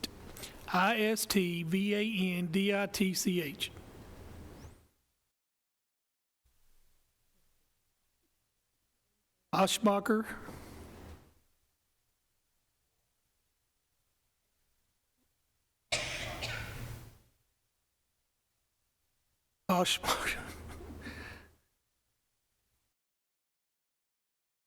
Daniel, Coggin. That's your 8. Now we're voting for 6.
Wright had more votes than Coggin. Coggin's a scratch and Wright is a... Yes.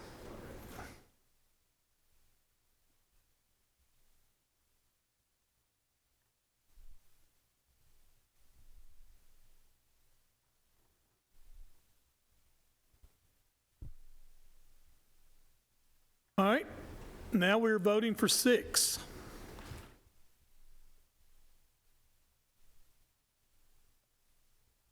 Come and look over everything.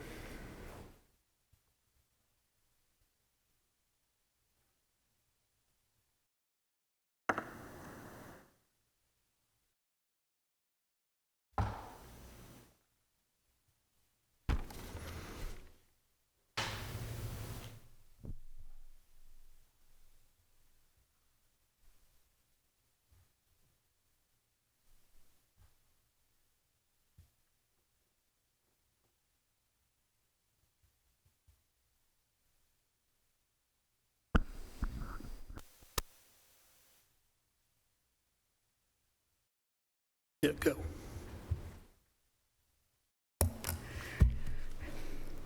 Commissioner Reed.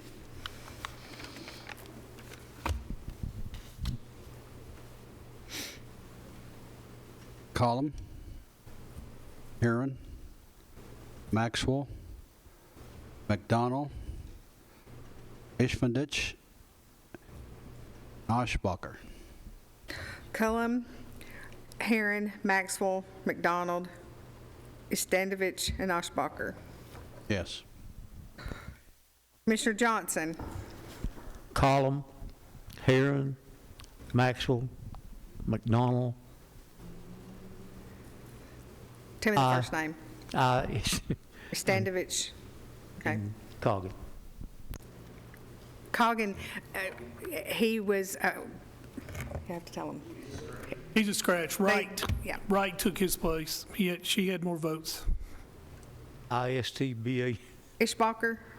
yeah, Ishbacher? and Collins. All right. So Cullum, Heron, Maxwell, McDonald, Standovich, and Oshbacher. Rather, McDonald, Cullum, Daniel, Wright, Walker, and Standich. Cullum, Wright, Daniel,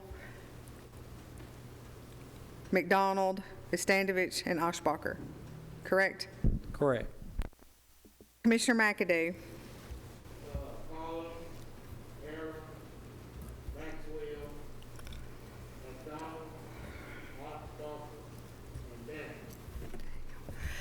Cullum, Daniel, Heron, Maxwell, McDonald, Oshbacher. Commissioner Stevens. Collum, Aaron, Maxwell, McDonald, Oshbacher, and Daniel. Cullum, Daniel, Heron, Maxwell, McDonald, Oshbacher. Commissioner Cush.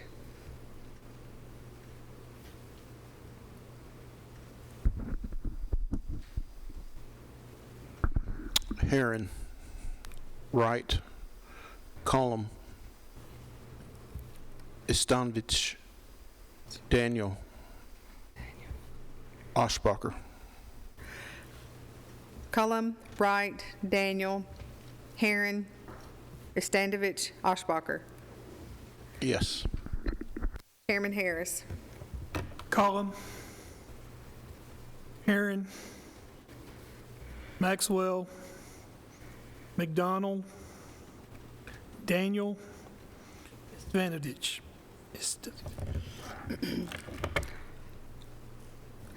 Cullum, Daniel, Heron, Maxwell, McDonald, Standovich. Yep.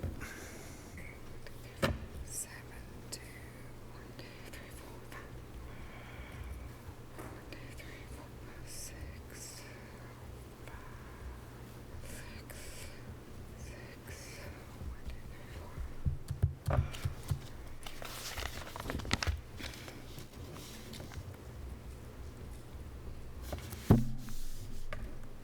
Do you want me to name them? No, you got it. Cullum, Heron, McDonald,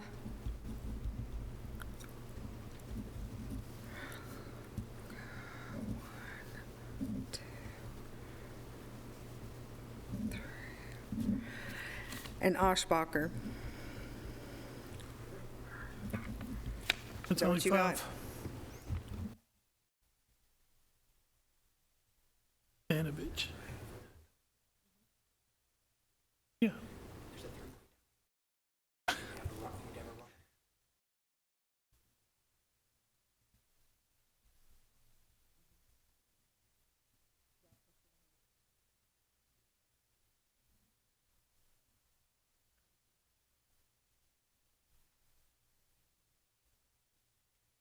All right, guys, we have a tie. So we had 3 names. We need 2 out of these 3 names. 3 names, we need 2. They are Maxwell, Daniel, Istanovich. You need to vote on 2 of those 3.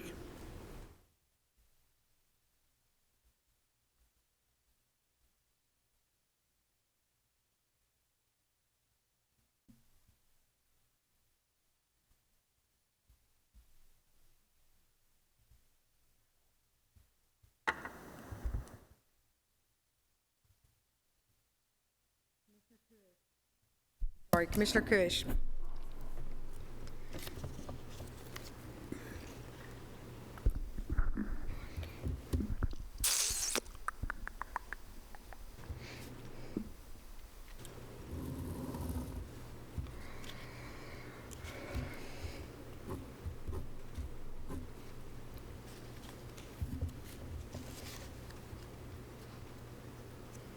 All right. Stanovich.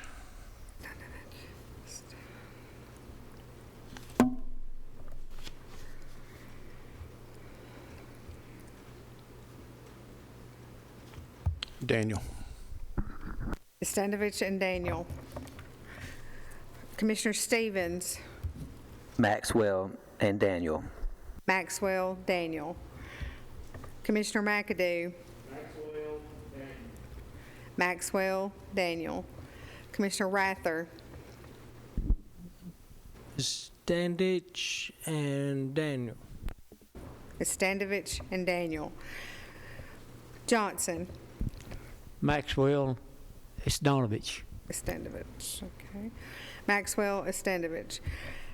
Commissioner Reed, Maxwell and Daniels. Maxwell and Daniels. Chairman Harris, Maxwell, Stanovich.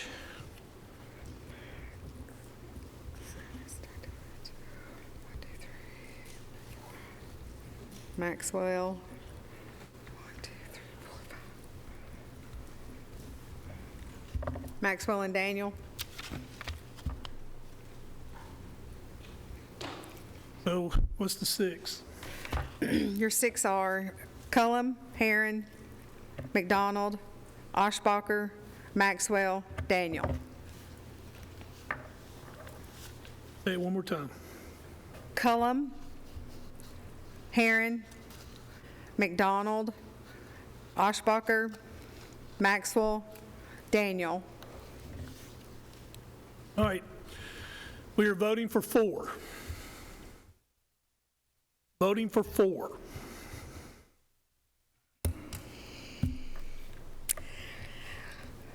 Commissioner McAdoo? McDonald, Maxwell, Daniel, and Herron. Herron, McDonald, Maxwell, Daniel. Commissioner Johnson? Column, Herron, McDonald, and Maxwell. Cullum, Herron, McDonald, Maxwell. Commissioner Reed? Cullum, Herron, McDonald, and Maxwell. Cullum, Herron, McDonald, Maxwell. Commissioner Cush?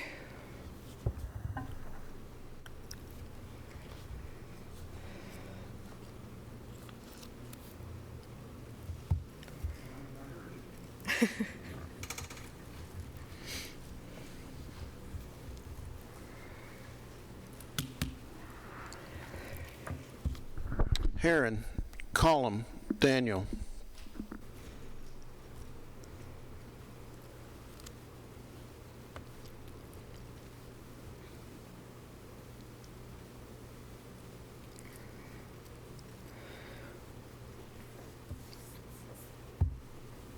Bear with me.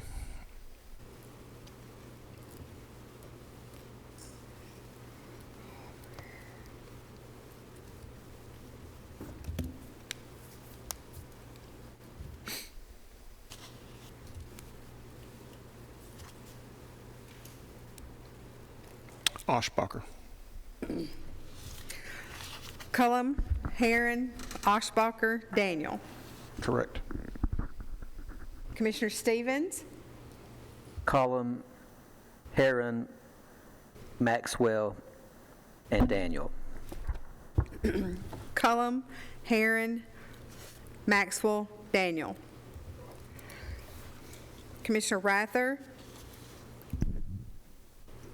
Daniel, Column, McDonald, Maxwell. Cullum, McDonald, Maxwell, Daniel. Chairman Harris? Cullum, Maxwell, McDonald, Daniel.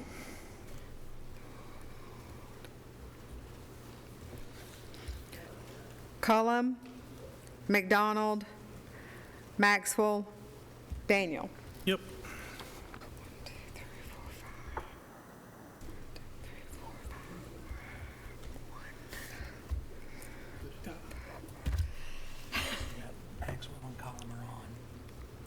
Yeah, Maxwell and Cullum.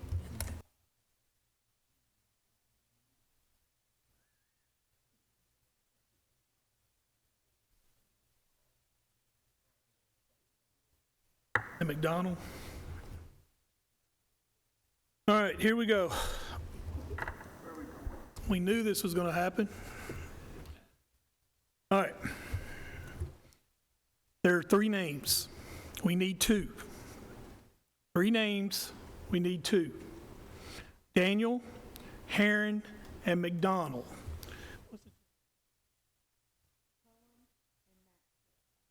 And Cullum and Maxwell are already in. So you're picking 2 out of these 3. Yes, 2 of them.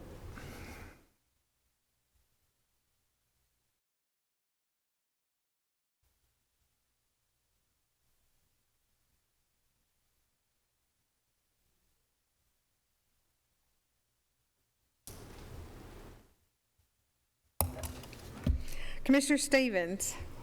Herron and Daniel. Herron, Daniel. Commissioner Johnson. Daniel, McDonald.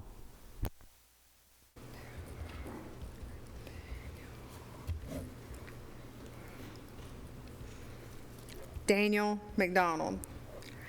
Commissioner McAdoo.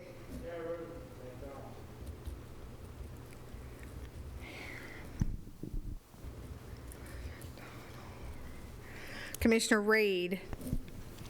Herron, McDonald.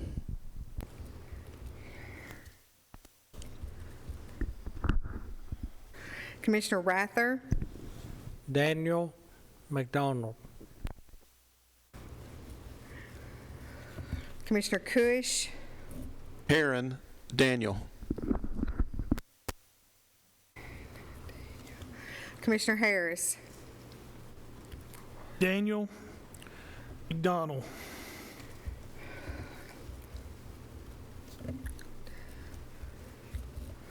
Daniel McDonald. All right. Members who were voted out of the steering committee are as followed. Mr. Daniel, Mr. McDonald, Ms. Maxwell, Ms. Cullum.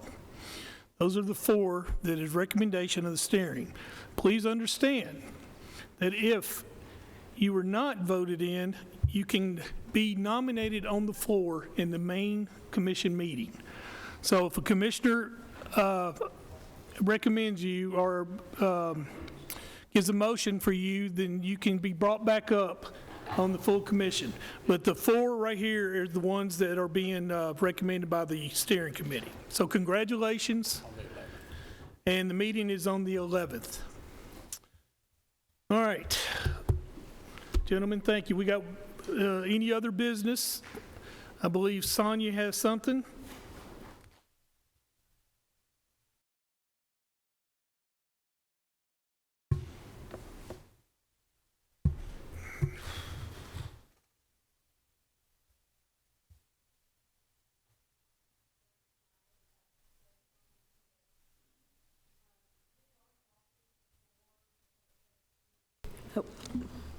Go ahead. Is it not on? Okay. It's already gone through the Public Safety Committee and been approved, and it's been brought back, it's been brought through steering, but not for the final approval before it goes to the commission. And this is the standard operating procedures and guidelines for the Public Safety Department. And the county attorney's office has reviewed it. I've reviewed it to make sure that it's in compliance and doesn't disagree with our county policies. So we're requesting that this be approved to be moved forward to the full commission for approval. Nick, does it meet your approval? I think I recall reviewing this. It was a little while ago. So if Sonya says that I reviewed it and I blessed it, then yeah. Make a motion to approve. Got a motion, do I have a second? Second. Second, Chairman Reed. All those in favor say aye. Aye. Opposed? Any other business? Commissioner Phillips.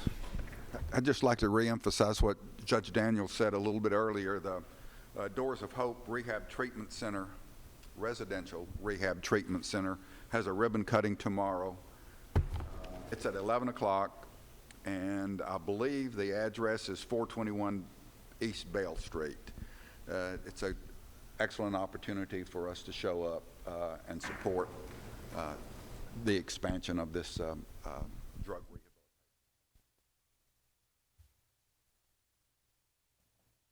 All right, 11 o'clock. Any other? Yes. Go ahead. Congratulations to all the applicants. You were all super qualified.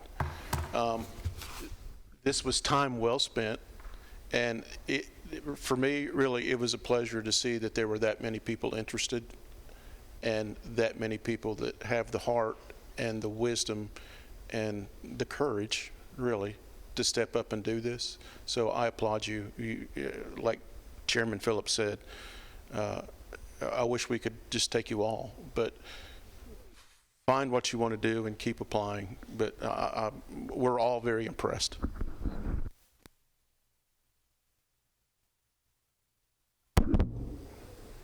Anything else? Well, gentlemen, we got through it. Adjourned.